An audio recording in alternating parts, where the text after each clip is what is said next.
Welcome to the GAMERamble video review for Nex Machina, narrated by me, Dark Cloud. As always, the full text version of this review can also be found on the GAMERamble website using the link in the description below. The TLDR for Nex Machina is that it's an intense twin-stick shooter that is challenging yet accessible.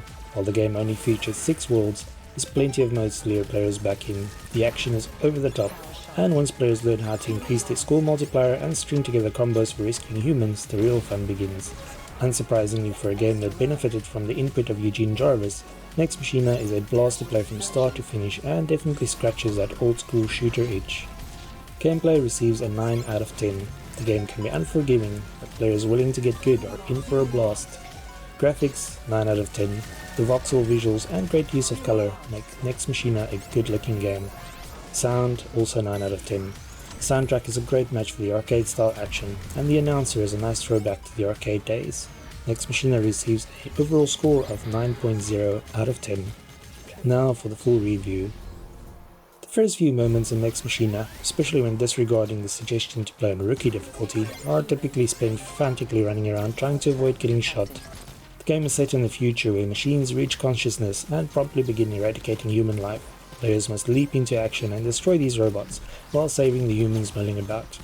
However, the human saving part appears to be optional, as each level ends as soon as the last robot is destroyed, regardless of how many humans were saved. Nex Machina is an intense arcade-style twin-stick shooter, which was clearly influenced by the likes of Robotron and Smash TV. In fact, Eugene Jarvis, known for his work on the aforementioned games, as well as Defender and Robotron 2084, and more, served as a creative consultant for Nex Machina. While this doesn't make it clear exactly how much input he had, the spirit of those classic shooters can be felt in every aspect of Nex Machina. It's a game of pure action, and as mentioned earlier, lots of frantic running around trying not to get shot. However, players will eventually reach a point where the tables are turned and they become the hunter instead of the hunted. The patterns in those seemingly endless barrages of bullets and enemies become a little clearer. It becomes easier to chain kills together while building up a combo for rescuing humans. Where initially players might have been in a frenzied rush to save all humans as quickly as possible, the merits of spacing these out for bigger scores soon become obvious. It's at this point where the real fun begins and each level becomes a carefully orchestrated dance of dashing, destruction and last minute rescues. With only 6 worlds on offer, it doesn't take very long to blast through Nex Machina. Each world has about 15 stages, culminating in a boss fight at the end, but most can be blasted through in a matter of seconds. After completing arcade mode on the default difficulty setting, players can opt for harder playthroughs, which makes enemies more aggressive, while also putting stricter limits on things like lives and continues. However, even on the easiest setting, taking one hit means death unless players are equipped with a shield power-up.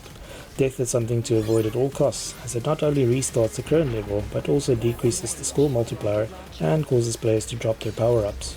Speaking of power-ups, these include things like an explosive dash, spread fire, triple dash and the aforementioned shield. These can make survival a lot easier, especially when combined with secondary weapons ranging from detonators to rocket launchers, lasers and even swords. Players can only carry one at a time, so care must be taken not to pick up something in the heat of battle accidentally.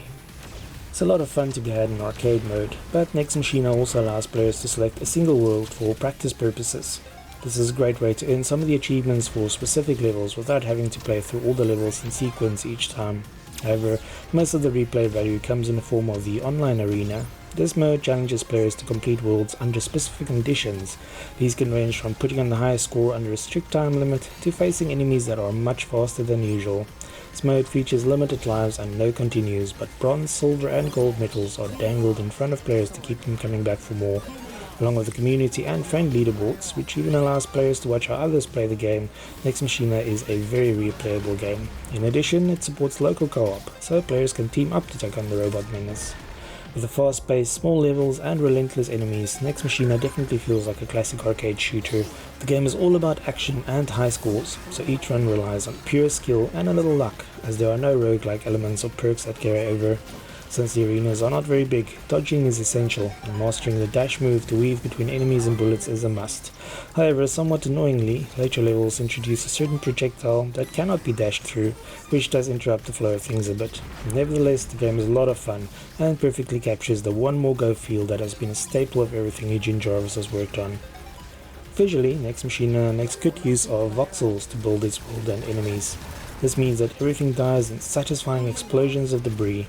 The game is viewed from an isometric overhead perspective and also features some impressive transitions between levels.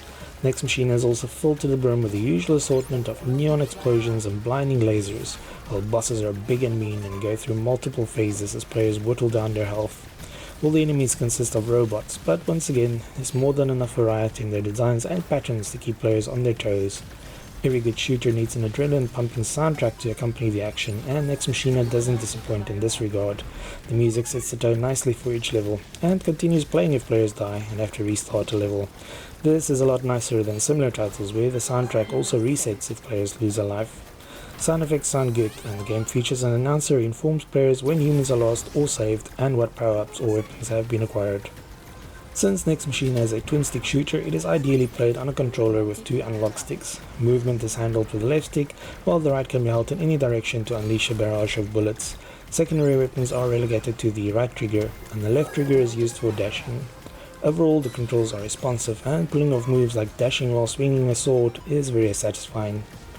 Anyone who grew up playing the games Eugene Jarvis worked on, or loves a good arcade shooter, should definitely add Nex Machina to their collection. While 6 levels might not sound like much, the game is more than enough reason for players to keep playing. Nex Machina can quickly gobble up your free time, thanks to secret levels, secret humans, feats, achievements and high scores. It's not the type of game for players who want to reach the credits once and then never play again, but everyone else should strap themselves in for bullet hell heaven. Thanks for joining me for this review for Nex Machina.